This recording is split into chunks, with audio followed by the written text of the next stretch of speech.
자, 안녕하세요. 반갑습니다. 자, 저번 시간에 맞춰서 우리가 2019년도 운동생리학 과목에 대해서 1번부터 10번을 한번 풀어봤는데요.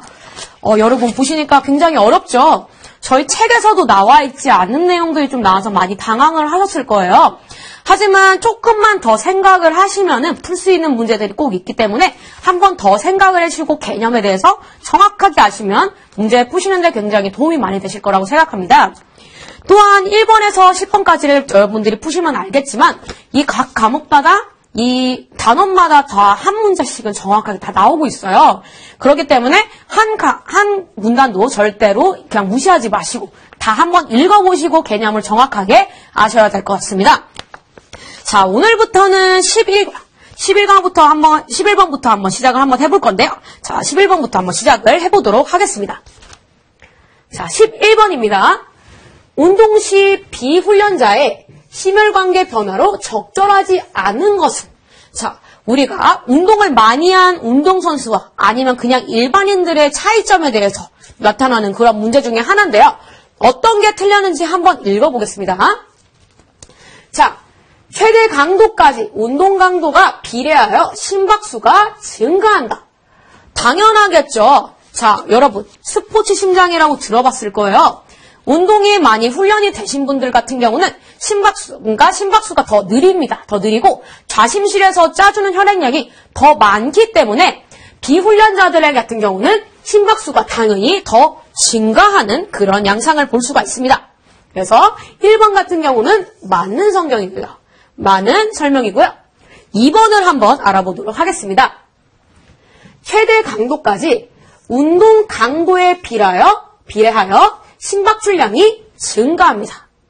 당연하겠죠. 비전문가들 같은 경우는 운동 강도에 비례해서 심박출량이 증가할 수밖에 없습니다. 왜냐하면 덜 훈련이 되어 있기 때문에. 자, 이것도 맞는 설명이라고 볼 수가 있습니다. 자, 세 번째에 대해서 한번 알아볼까요? 최대 강도까지 운동 강도에 비례하여 1의 박출량은 증가할까요? 자, 1의 박출량은 일정합니다. 이거는 전혀 상관이 없어요. 그래서 정답은 3번이라고 볼 수가 있겠습니다. 자, 4번 한번 볼까요? 최대 강도까지 운동 강도에 비례하여 동정맥 산소차가 증가한다. 자, 이것도 맞는 얘기입니다. 자, 그러면 우리가 차이점에 대해서 한번 정확한 게 한번 알아보도록 하겠습니다. 자, 비훈련자 같은 경우는 훈련자에 비해서 어떤 게 많이 차이가 날까요? 첫 번째, 심박수, 심박출량, 동정맥 산소차는 직선적으로 증가하는 특징을 가지고 있습니다. 반면에 1의 박출량은 일정한 그런 특징을 가지고 있습니다. 그렇기 때문에 지금 틀린 거는 몇 번이죠? 3번이겠죠. 3번은 1의 박출량은 전혀 일정하다는 것을 여러분이 아시면 좋을 것 같습니다. 자, 이러한 문제였고요. 자, 다음은 12번입니다. 자, 운동 단위. 제가 지난번에 한번 적어드렸죠. 운동 단위에 대한 문제가 나왔네요. 보기에 제시된 운동 단위에 대한 설명으로 옳은 것을 있는 대로 고른 것은? 자, 여러분, 운동 단위 기억하시나요? 운동 단위가 뭘까요? 자, 하나의 운동신경과 그 신경에 의해 지배되는 근육섬유를 바로 운동 단위라고 합니다. 자, 운동 단위가 크게 되면 어떻게 될까요? 운동 단위가 크면 당연히 운동이 이제 근섬유가 많이 동원이 될수록 큰 힘을 나타내겠죠. 대퇴사두근과 엉덩이 같이. 근데 만약에 자극 비율이 낮으면 정교한 움직임이 나타날 수밖에 없겠죠. 예를 들면 속눈썹이라든가 발끝, 손끝이라든가 이런 것들 운동 단위가 좀 낮겠죠. 그거에 대한 설명을 찾으시면 될 것 같습니다. 자, 기억.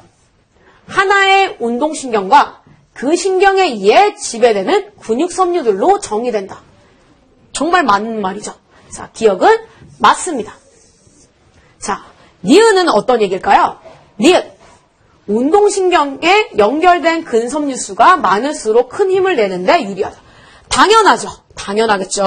예를 들면 대퇴사두근 같은 큰 근육들 같은 경우는 유리하겠죠. 자, 이제는 디귿 한번 보겠습니다. 자극 비율. 이 낮은 근육은 정교한 움직임에 적합하다. 자, 맞겠죠. 이것도 맞는 설명입니다. 기억, 니은, 디귿이 전부 다 맞네요. 그래서 4번입니다. 운동 단위에 대한 내용은 항상 나오기 때문에 항상 여러분들이 인지를 하시고 하시면 굉장히 좋을 것 같습니다. 정답은 4번. 기억, 니은, 디귿입니다. 여기까지 했고요. 13번은 어떤 문제가 나왔을까요? 자, 호흡 교환율에 대해서 문제가 나왔네요. 자, 호흡 교환율 여러분 다 기억하시나요? 아마 기억이 가물가물하신 분들이 있을 건데 개념을 조금 더 알아보도록 하겠습니다.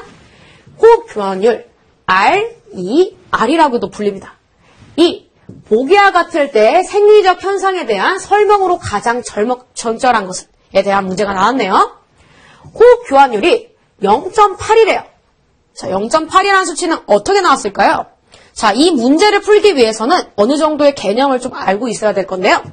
그 개념에 대해서 조금 설명을 먼저 해드리겠습니다. 자, RER은 자, 수학적 공식에 의하면 이산화탄소 생성량이랑 산소 소비량을 나눈 값입니다. 즉, V, CO2에서 산소를 나눈 값을 의미합니다. 제가 지금 운동을 굉장히 열심히 하고 너무 힘든 강도로 운동을 하고 있어요. 그러면은 몸에서는 뭘 배출을 할까요? 이산화탄소를 배출을 하겠죠. 이산화탄소를 배출을 하기 때문에 힘든 강도 같은 경우는 호흡기능이 위로 올라갈 수밖에 없습니다. 내가 만약에 100%의 비율로 탄수화물을 쓰고 있다면 이 비율은 1이 되게 됩니다.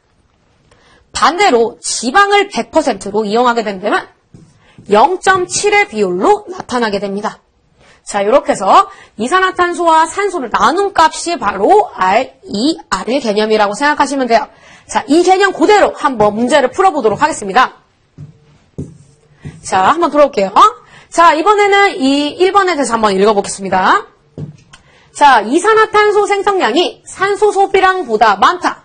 자, 이것은 맞는 설명일까요? 아니면 틀린 설명일까요? 잘못된 설명이죠.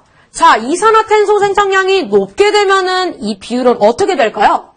높아지게 되겠죠. 그렇기 때문에 이산화탄소 생성량이 산소 소비량보다 많다는 틀린 설명이라고 볼 수가 있겠습니다. 두 번째, 에너지 대사의 주 연료로 지방을 사용하고 있다. 맞겠죠. 왜냐면은 1보다 낮고 그렇기 때문에 2번은 맞는 설명입니다. 세 번째는 VO2 max 80% 이상의 고강도 운동을 수행하고 있다. 자, 내가 진짜 많이 힘들게 하게 되면은 이 호흡 교환율은 1에 가까워지고 높아지게 되겠죠. 이것은 틀린 설명이라고 볼 수가 있습니다. 네 번째, 에너지 대사의 원료로 탄수화물은 전혀 사용하지 않고 있다. 탄수화물을 전혀 사용하지 않다는 것은 틀린 잘못입니다. 틀린 설명이고요. 그렇기 때문에 지금 정답은 바로 2번. 에너지 대사의 주 연료로 지방을 사용하고 있다. 이걸 꼭 기억하시면 좋을 것 같습니다. 이 RER에 대한 이 개념은 굉장히 많이 나와요. 여러분들 이산화탄소 대비량과 이산화탄소 소비량과 산소 소비량을 나눈 값이라는 걸 항상 기억을 해주시면 더 좋을 것 같습니다. 자, 이렇게 해서 13번을 풀어봤고요. 다음은 14번에 대해서 한번 알아보도록 하겠습니다. 자, 14번은요. 유산소 훈련에 따라서 나타나는 현상에 대해서 한번 알아보는 문제인데요. 한번 정확하게 한번 읽어보겠습니다. 14번. 장기간의 규칙적인 유산소 훈련에 따른 생리적 현상으로 적절하지 않은 것을 지금 고르고 있네요. 자, 유산소 운동을 많이 하게 된다면 만약에 어떤 일이 일어나게 될까요? 당연히 유산소 능력이 늘어나게 됐죠. 유산소 능력이 늘어나는 거에 대한 설명으로 올바른 것을 맞는 거를 한번 알아보도록 하겠습니다. 자, 1번입니다. 근섬유의 항산화 능력이 향상된다. 당연하죠. 당연한 말로 맞는 설명이라고 볼 수가 있습니다. 두 번째는요. 지근섬유의 속근섬유의 전환? 이것은 유산소 훈련으로 되는 게 아닙니다. 이것은 틀린 설명이라고 볼 수가 있습니다. 세 번째는 근섬유의 미토콘드리아 밀도가 증가된다. 네, 맞겠죠. 유산소 운동으로 통해서 많이 이제 미토콘드리아가 밀도가 증가돼야지 더 유산소 운동 능력이 향상이 되기 때문에 맞는 설명입니다. 최대한 운동 중 지방 대사 능력이 향상됩니다. 당연하죠. 유산소 운동을 하게 되면은 지방의 대사가 훨씬 더 늘어나기 때문에 4번도 맞는 설명입니다. 자, 그렇게 된다면 정답은 몇 번일까요? 바로 2번이겠죠. 2번이 다른 설명이라고 볼 수가 있습니다. 자, 이렇게 장기간으로 유산소 운동을 했을 때 어떠한 몸이 변화가 되는지에 대해서는 여러분들 꼭 기억하시고요. 장기간 동안 유산소 운동을 하게 된다면 지근섬유의 항산화 능력이 향상이 되고 미토콘드리아의 밀도가 증가가 되고 마지막으로 최대화 운동 중에 지방 대사 증가가 된다는 것을 여러분 꼭 기억하시면 좋을 것 같습니다. 이렇게 해서 14번 문제를 알아봤고요. 다음은 우리의 단골 문제죠. 호르몬에 대해서 또 나왔습니다. 호르몬 외우기 굉장히 힘드실 거예요. 하지만 꼭 내분비계가 어딘지 그리고 이게 분비되는 호르몬은 무엇인지에 대해서 아시면 좋을 것 같습니다. 자, 보기에서 설명하는 호르몬에 대한 문제가 나왔네요. 보기, 운동 시 부신 수질로부터 분비가 증가됩니다. 자, 여러분, 부신 수질에서 나오는 호르몬 두 가지가 있었어요.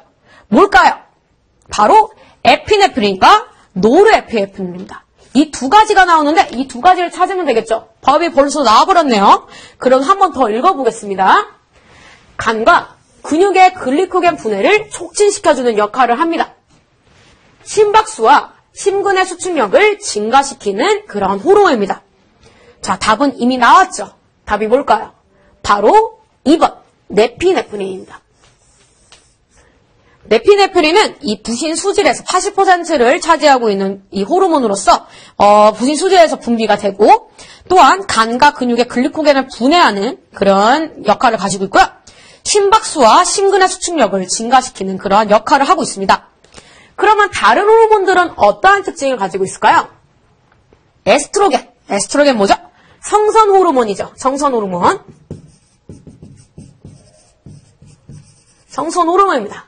자, 성장 호르몬은 어디서 나왔을까요? 뇌하수체 전엽입니다.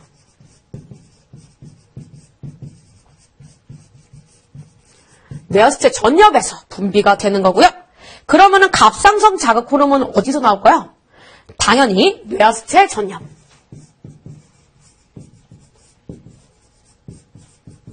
뇌하수체 전엽에서 나오는 호르몬입니다. 그래서 항상 내분비계와 분비되는 호르몬에 대해서 정확하게 하시면 훨씬 더 좋을 것 같습니다. 이렇게 해서 정답은 2번이고요.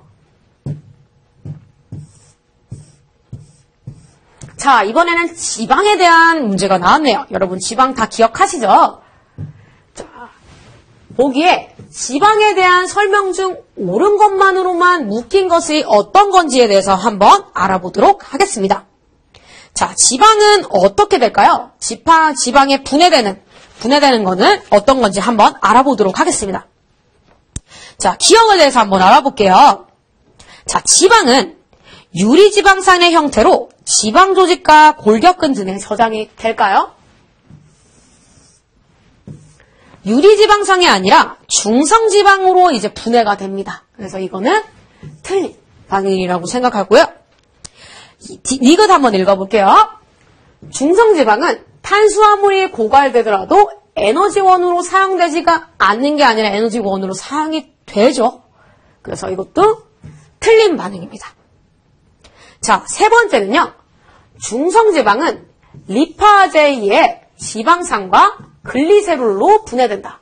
자, 맞는 말이죠. 우리가 아까 지방에 대해서 배웠는데 지방은 리파제에 의해서 지방산과 글리세롤로 분해가 됩니다. 자, 이것도 맞는 설명입니다. 자, 네 번째. 운동 강도가 증가함에 따라 에너지 생산을 위한 주연료는 지방에서 탄수화물로 주장된다. 맞는 말이죠. 자, 탄수화물이 어떠한 그런 에너지 대사를 하고 있나요? 빠르게 분해가 되는 그러한 역할을 가지고 있죠. 그렇기 때문에 운동 강도가 증가하게 되면은 당연히 지방보다 탄수화물의 증가가 일어나게 됩니다. 그래서 디귿과 리을이 정답이라고 할 수 있죠. 디귿과 리을이 되어 있는 게 몇 번인가요? 바로 4번이죠. 4번이 정답이라고 볼 수 있습니다. 자, 다음은요. 자, 근육기관에 대해서 좀 나왔네요. 자, 여러분 근육기관 다 기억하시나요? 자, 근육기관 어떤 게 있었을까요? 자, 금방추와 골직원 이 두 가지가 있었죠. 이거에 따른 설명기간, 설명하는 것을 한번 알아보면 될 것 같습니다. 자, 보기에서 설명하는 근육기관은 이라고 합니다. 보기, 골격근에서 발견된다. 자, 근육 감지기겠죠. 근육의 길이를 감지한다. 근육의 길이를 감지한대요. 근육의 급격한 신전 시 반사적 근육 활동을 촉진시킨다. 자, 이거 굉장히 좋은 말이죠. 자, 어떠한 특징일까요? 자, 근육의 길이를 감지해서 갑자기 팔이 펴지거나 이럴 때 반사적으로 근육을 수축하는 역할. 바로 금방추입니다. 금방추의 역할이겠죠. 자, 당연히 금방추고요. 금방추의 친구 뭐 있었을까요? 골직원. 골직원 기관도 있었습니다. 골직원은 어떠한 기능을 했었을까요? 여러분 기억을 하시나요? 자, 골직원 기관이랑 근육 수축을 통해 발생되는 장력 변화를 감지합니다. 동의는 비슷할게요. 근데 장력을 억제해서 잠재적인 위험을 감소시키는 보호 및 안전장치 역할을 합니다. 근육의 브레이크 역할을 해주는 겁니다. 조금 다르죠? 그래서 골직원과 금방추 기관에 대해서 여러분 정확하게 아시면 좋을 것 같습니다. 그러면 다른 것들은 뭐가 있는지 한번 알아볼까요? 자, 금방추가 있고요. 동방결절이라는 거 여러분 처음 들어보셨을 거예요. 동방결절이란 우리 몸에서 심장이 발동할 때 이거를 심박수를 결정하는, 심박수가 나올 수 있도록 수축할 수 있도록 도와주는 것을 바로 동방결절이라고 합니다. 동방결절이고요. 무쇠혈관은 여러분 다 아시죠? 무쇠혈관이고요. 근형질세막은 이 근육 안에 붙어 있어서 칼슘의 분비를 촉진시켜주는 그런 근수축을 해주는 그런 기관 중에 하나입니다. 그래서 여기서는 금방추가 정답이 되겠죠. 정답은 1번 금방추가 되겠습니다. 자, 18번은요. 여러분 한번 적으면서 한번 해볼게요. 조금 어려울 수가 있어요. 왜냐하면은 저희가 한 번도 나오지 않았었던 개념이기 때문에. 자, 한번 풀어보도록 하겠습니다. 운동 후 초과산소 섭취량. 제가 지난번에 한번 말씀을 드렸을 거예요. 개념에 대해서. 이 발생하는 원인으로 적절하지 않은 것. 자, 그러려면은 운동 후 초과산소 섭취량이 뭔지 알아야 되겠죠? 운동 후 초과산소 섭취량은 EPOC라고도 불립니다. 운동이 끝나고 나서 추가적으로 산소를 섭취를 하는 것이 바로 운동 후 초과산소 섭취량이라고 해요. 자, 이게 발생하는 원인이 무엇인지에 대해서 알아보는 건데요. 이거는 제가 한번 그림을 그려서 설명을 한번 해보도록 하겠습니다.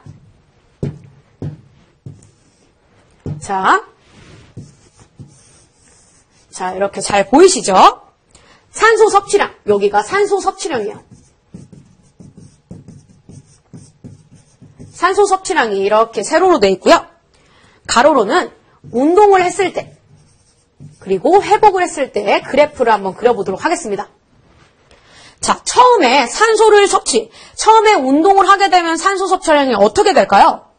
당연히 이렇게 올라가게 되죠. 올라가게 되다가 운동을 하게 되면은 어느 정도는 계속 유지가 될 거예요. 이렇게 유지가 될 거예요. 자, 그리고 끝나고 나서는 어떻게 될까요?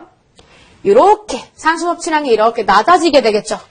산소 섭취량이 운동할 때 올라갔다가 어느 순간 됐을 때는 일정하게 유지됐다가 운동이 끝나고 나면은 다시 이렇게 됩니다. 이런 상태를 유지하게 됩니다. 자, 이때 운동이 끝나고 나서 이 기간을 초과산소 섭취량이라고 하는데요. 이것이 이제 바로 우리가 지금 문제를 풀어야 될 이 기간이라고 합니다. 자, 초과산소 섭취량이 왜 늘어나게 될까요? 그거는 한번 알아볼게요. 문제를 보면서 한번 알아보도록 하겠습니다. 자, 이 발생하는 원인으로 적절하지 않은 것입니다. 운동 중 증가한 혈압을 감소한다. 자, 이거는 맞는 설명이에요. 자, 지금 운동을 계속 많이 하다 보면 혈압이 어떻게 될까요? 올라가게 되죠. 그렇기 때문에 운동이 끝났을 때는 초과로 산소를 섭취하게 되면서 혈압을 감소하는 것. 이것은 맞는 설명입니다. 자, 두 번째는요. 운동 후 증가한 젖산을 제거한다. 이것도 맞습니다. 우리 몸의 피로물질인 젖산은 산소를 맞아야지 제거가 되기 때문에 초과산소 섭취량을 통해서 운동 중 젖산이 제거가 되는 것도 맞습니다. 세 번째, 운동 중 증가한 체온을 저하시킨다. 이것도 맞겠죠. 운동을 끝나고 나면 체온이 어떻게 될까요? 굉장히 높아지겠죠. 이것을 다시 제자리로 돌아오기 때문에 체온을 저하시키는 것도 맞는 설명입니다. 자, 네 번째입니다. 운동 후 증가한 산소를 제거하면 큰일 나겠죠. 산소를 더 많이 생성을 해야 됩니다. 그래서 정답은 4번. 운동 중 증가한 산소를 제거하기 위해서 하는 게 아니라 더 많이 생성을 하기 위해서 이렇게 초과산소 섭취량이 나타난다. 그래서 정답은 4번이고요.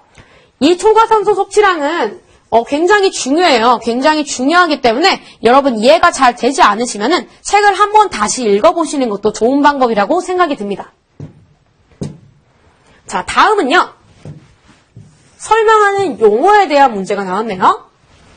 보기에서 설명하는 용어는, 자, 용어에 대한 문제는 되게 쉽죠. 자, 첫 번째.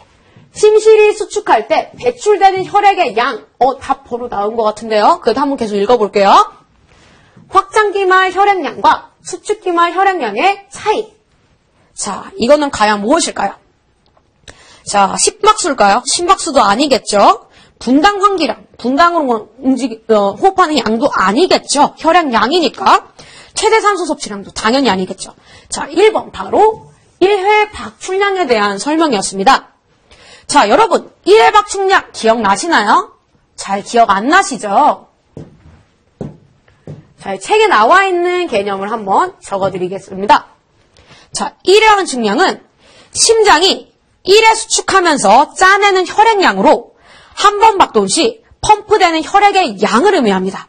즉, 심실이 수축할 때 배출되는 혈액의 양을 의미하게 되죠. 자, 1회 박출량을 결정하는 요인은 뭐였을까요?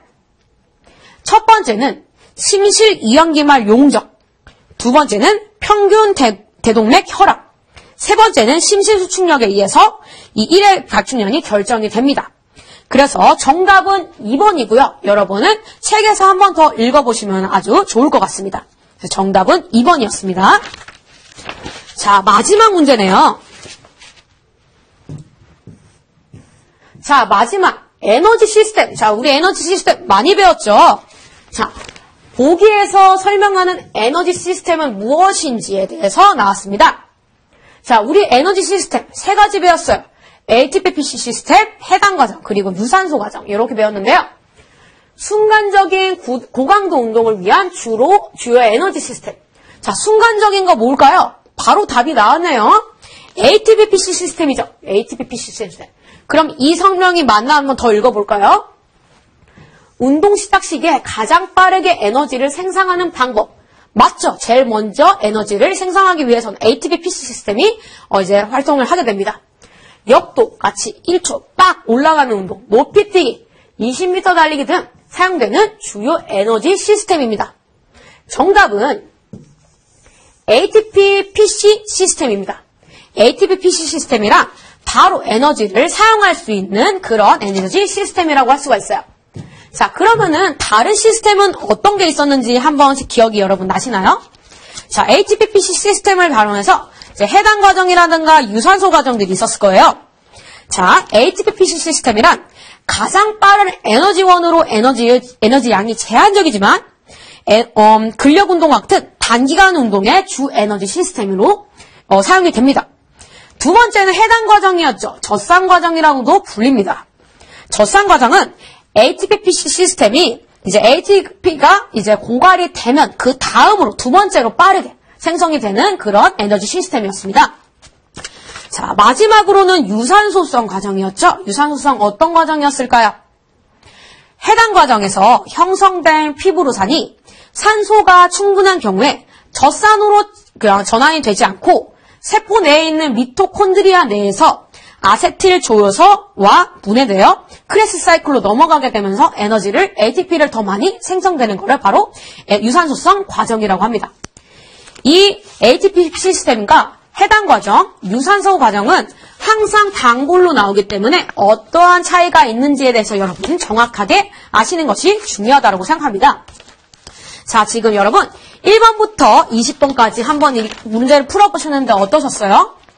굉장히 어렵죠? 지금 보시면 아시다시피 우리가 개념을 배운 것도 있지만 처음 보는 생소한 단어들도 굉장히 많았을 거라 생각합니다. 하지만 여러분들이 개념을 정확하게 알고 있다면 그 답을 유추할 수 있는 답이 항상 있기 때문에 여러분들은 ATP PC 시스템이라든가 유산소소 해당 과정 이런 것도 정확하게 알고 문제를 푸시는 것이 가장 좋은 방법이라고 생각합니다.